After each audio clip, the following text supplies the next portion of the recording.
My name is Audrey, and I was born just minutes after Ashley, my twin sister. The way our lives would turn out, those few minutes may as well have been years. Linda and Robert Matthews, our parents, resided in a Connecticut suburban home. Mom was a real estate agent, and she always looked stunning in fancy outfits and well-groomed nails. Dad spent most of his days immersed in tax paperwork and spreadsheets while running his own small accounting business.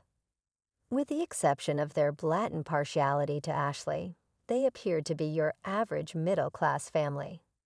We were about 5 when I first became aware of it. At first, it was subtle, the type of thing you would miss if you weren't experiencing it on a daily basis. Our parents made sure Ashley stood apart, while other twin parents celebrated their matching status by dressing their kids alike. When we went shopping, I would get the deals off the sale rack, and Ashley would purchase the new Nike sneakers.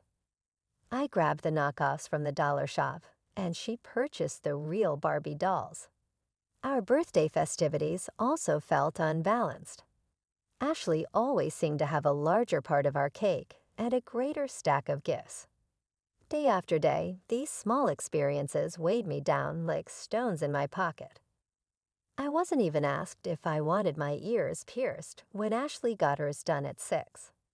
I was informed that we couldn't afford 2 sets of ballet classes when she first started.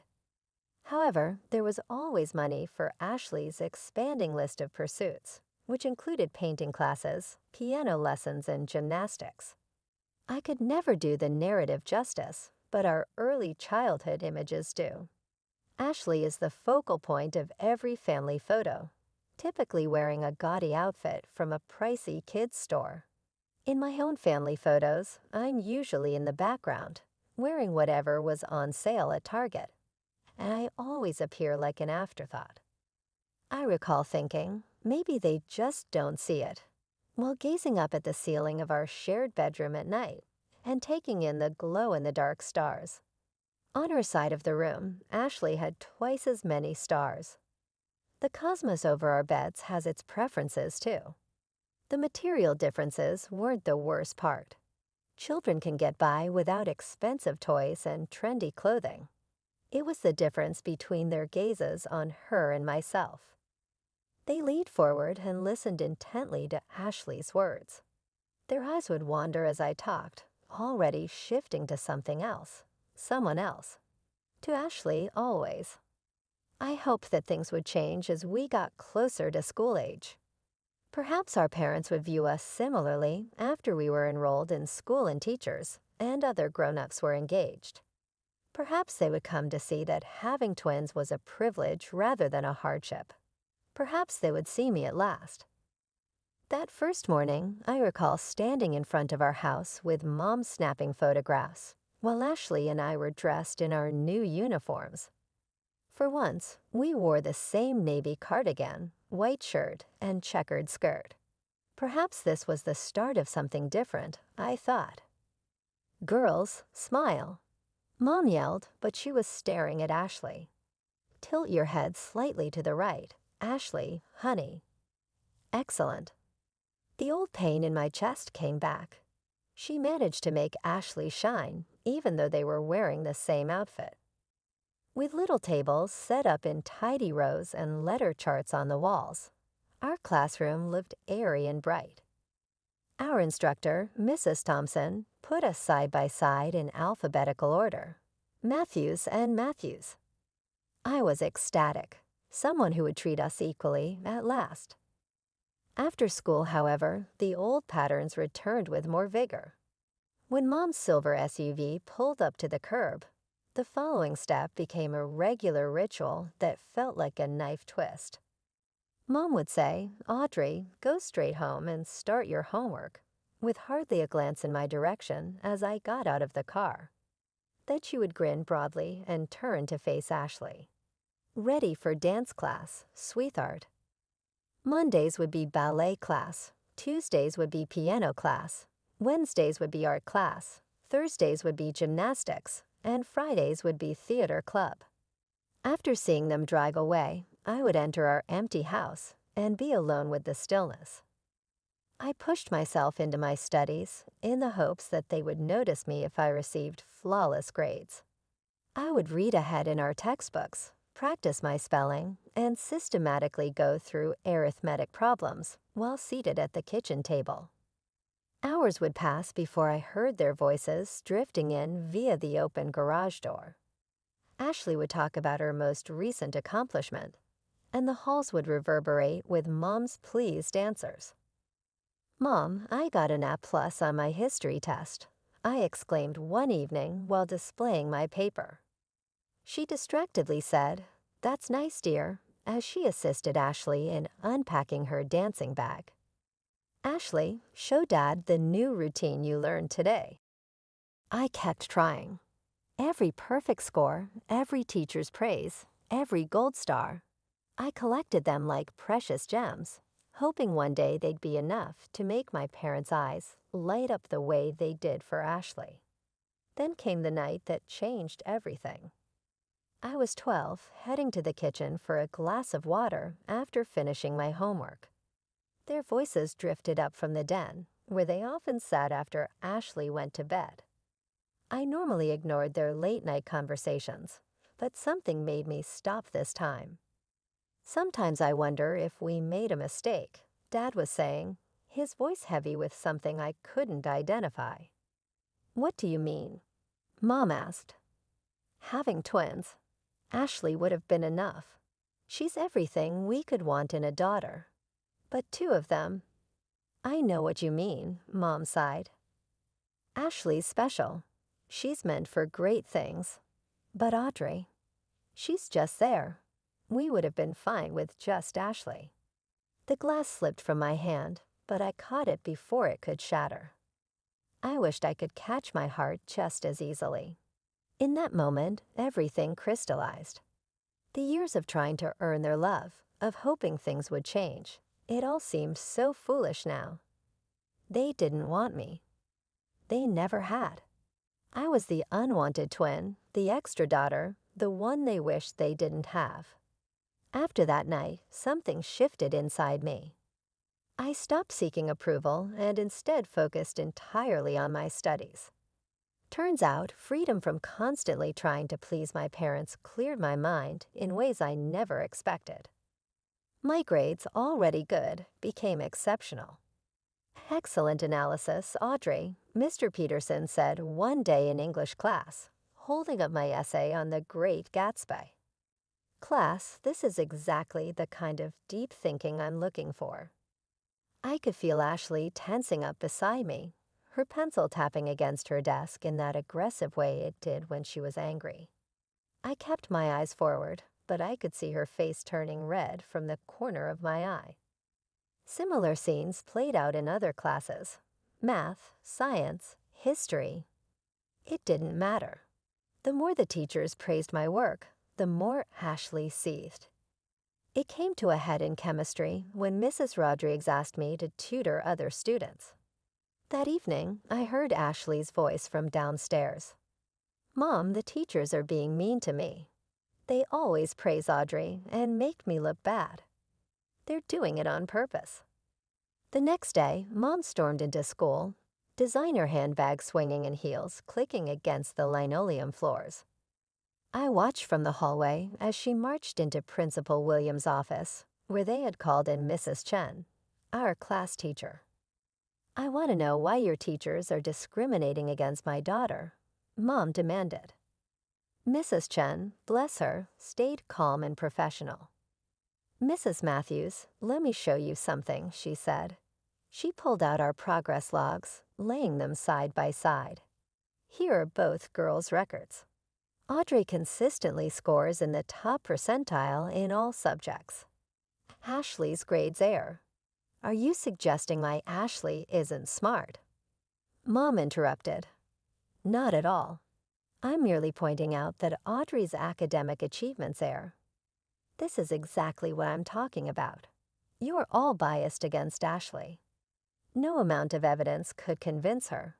When she came home that day, I overheard her telling Dad that the teachers were obviously prejudiced against their precious Ashley.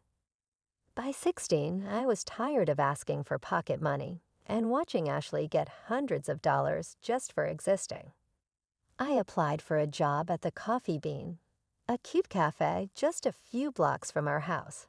It wasn't glamorous work, but I loved the independence it gave me. Plus, my coworkers actually appreciated my presence, a novel experience in my life. Ashley, of course, couldn't let me have even this small victory. "Oh my God, you're actually going to be a waitress."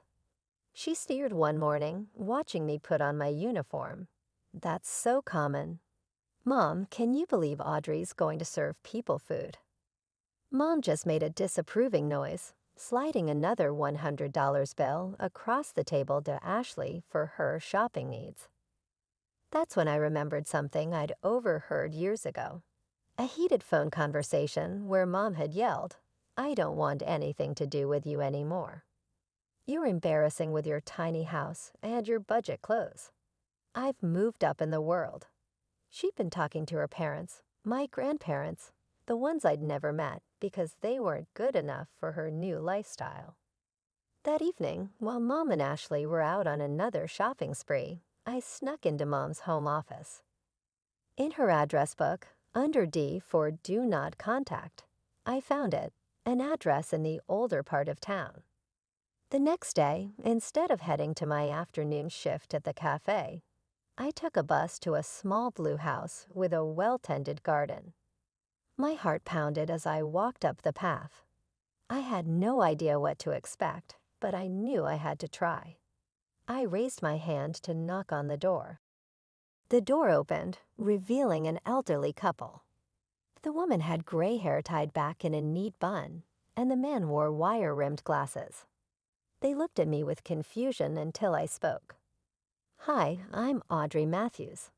I think you're my grandparents." Their jaws dropped simultaneously. The woman, my grandmother, put her hand to her mouth. "Oh my God, Frank, it's really her." They invited me in, and suddenly I was sitting in their cozy living room, drinking tea from delicate cups while they couldn't stop staring at me. "You look just like your mother did at your age," Grandma said softly, before she changed. That first visit turned into many more. I'd tell my parents I was working extra shifts at the cafe, but instead, I spent hours with my grandparents, bringing them pastries and cookies from work. They were wonderful listeners, genuinely interested in my life, my studies, and my dreams. For the first time, I felt seen. Then came graduation day. The ceremony was typical Matthews family style, all focus on Ashley. When they called my name as valedictorian, my parents barely clapped. But when Ashley walked across the stage, they hooped and hollered like she had just won an Olympic medal. The next day, they managed to shock me yet again. "Girls, we have exciting news." Mom announced at breakfast, practically bouncing in her seat. "We're celebrating graduation in Hawaii." My heart lifted for a moment. Despite everything, I thought maybe, just maybe, this one time. "Honey," Mom turned to me, her voice dripping with fake sympathy. "We only got 3 tickets for us and Ashley. You understand, right? Someone needs to watch the house, and you have your job at the cafe." Ashley didn't even try to hide her smirk as she stirred her orange juice. "Don't worry, sis. I'll send you lots of pictures of me living my best life on the beach." The next morning, I watched from our front door as they loaded their expensive luggage into the taxi. Ashley turned back, waving with exaggerated enthusiasm. "I'll make sure to send you beautiful photos from Hawaii. You can look at them between serving tables." As soon as the taxi disappeared around the corner, I pulled out my phone with shaking hands and called my grandparents. The tears I'd been holding back finally spilled over when I heard Grandma's voice. They went to Hawaii without me. I managed to get out between sobs. They just left me here like I'm nothing. "Oh, sweetheart," Grandma's voice was soft but firm. "Come over right now. We'll have our own graduation celebration." I drove to their house, still wiping away tears. As I turned onto their street, I noticed something unusual. A brand new Mercedes C-Class sedan parked in their driveway, gleaming in the summer sun. It looked completely out of place next to their modest home. "Whose car is that?" I asked as I walked up to their front porch. Grandpa's eyes twinkled as he held up a set of keys. "Yours. Happy graduation, Audrey." I stood there, mouth open, sure I'd misheard him. "What? But how?" "Sit down, dear." Grandma patted the porch swing. "We have something to tell you." They explained how, after Mom cut ties with them, they'd invested their modest savings in several tech startups. Those investments had paid off spectacularly, but they'd chosen to keep living simply in their familiar home. "Your mother left us because she felt we were too poor, too beneath her," Grandpa said, shaking his head. "The irony is, we're probably wealthier than she is now. We just don't feel the need to show it off. We've been waiting for the right moment to help you," Grandma added, and this seemed perfect. I hugged them both, overwhelmed by their generosity and love. They ushered me inside, where they prepared a beautiful graduation lunch. The table was set with their best china, and a congratulations graduate banner hung across the dining room over homemade lasagna and garlic bread. They asked about my college plans. "Actually," I said, feeling proud, "I got accepted to Princeton with a full academic scholarship. I start in the fall." Their faces lit up with genuine joy, so different from my parents' lukewarm reaction when I told them. "That's wonderful," Grandma exclaimed. "But what about housing?" "The scholarship covers that." "Well, I was planning to live in the dorms." "Nonsense," Grandpa cut in. "We'll get you a nice apartment near campus. Something safe and comfortable where you can focus on your studies." Just then, my phone buzzed. It was Ashley, sending a photo of herself lounging on a Hawaiian beach, captioned, "Wish you were here." Not I. I looked at the message, then at my grandparents' faces, then at the keys to my new car sitting next to my plate. For the first time in my life, I didn't feel like the lesser twin. 2 weeks crawled by. I spent my days working at the cafe, visiting my grandparents, and preparing for college. Each evening, my phone would buzz with another notification. Ashley posing on different beaches, dining at expensive restaurants, or lunging by infinity pools. Each photo was accompanied by increasingly obnoxious captions. "Living my best life while someone serves coffee. This is what success looks like." Some people vacation in Hawaii, others just dream about it. Then came the day of their return. I was in the living room, pretending to read a book while watching through the window.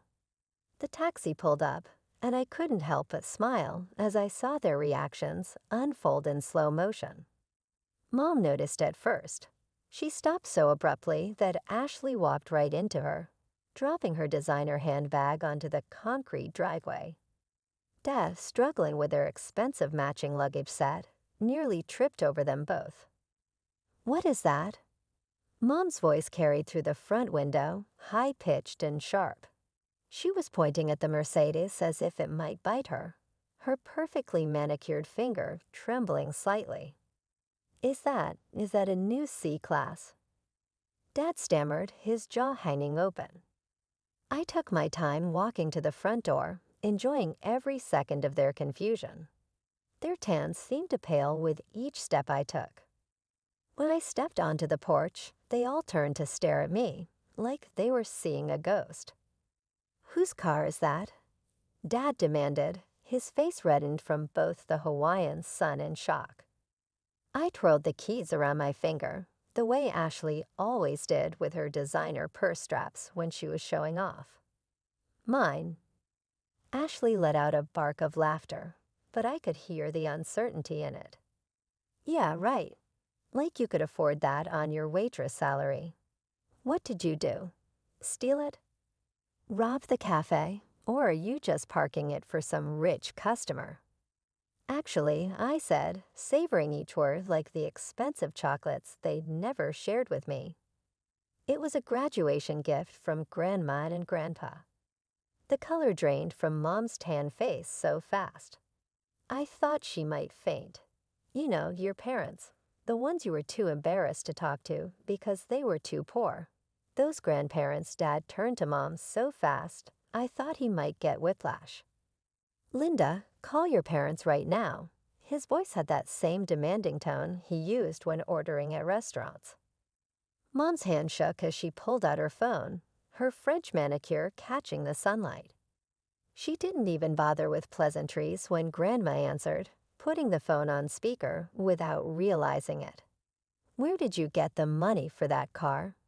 she demanded, her voice echoing in our front yard. I could hear Grandma's voice through the phone, calm and slightly amused. "Oh, hello to you two, dear. Enjoying your expensive vacation?" I saw all the lovely photos Ashley posted. The Royal Hawaiian Hotel looks lovely this time of year.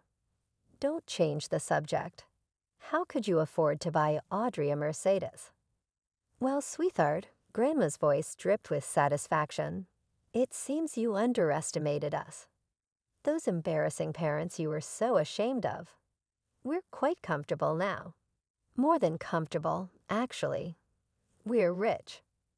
Mom's entire demeanor changed instantly, her voice becoming syrupy sweet.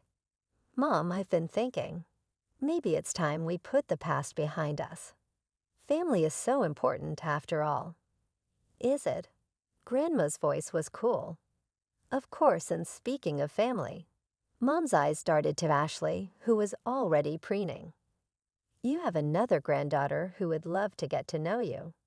She could really use a nice car too, maybe even something a little more special." Grandpa's laugh crackled through the speaker. "You mean the granddaughter you just took to Hawaii while leaving Audrey alone?" "That granddaughter?" Mom's face flushed. "That's not, I mean, look, as grandparents, you should treat the girls equally.